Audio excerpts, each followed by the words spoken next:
തെങ്ങിൻ മണ്ടയിൽ കുടുങ്ങിയ തൊഴിലാളിയെ റെസ്ക്യൂ ഓഫീസറുടെ അവസരോചിതമായ പരിശ്രമത്തെ തുടർന്ന് രക്ഷപ്പെടുത്തി.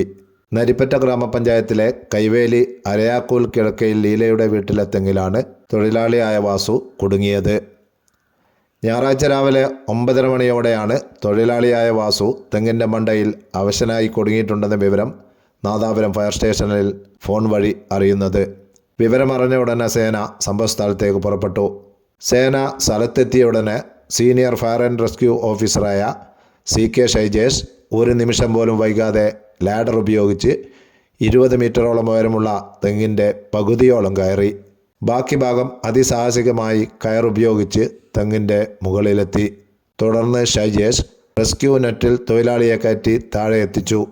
ഒരു നിമിഷം പോലും വൈകാതെ നടത്തിയ അതിസാഹസികമായ രക്ഷാപ്രവർത്തനത്തെ നാട്ടുകാർ മുക്തകണ്ഠം പ്രശംസിച്ചു.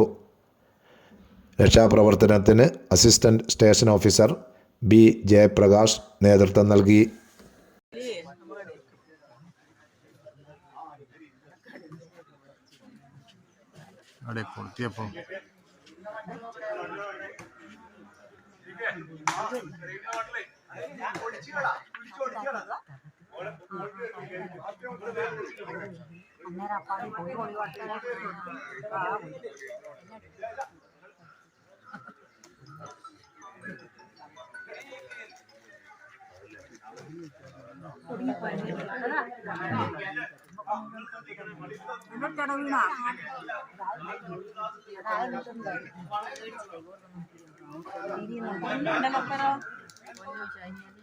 Saya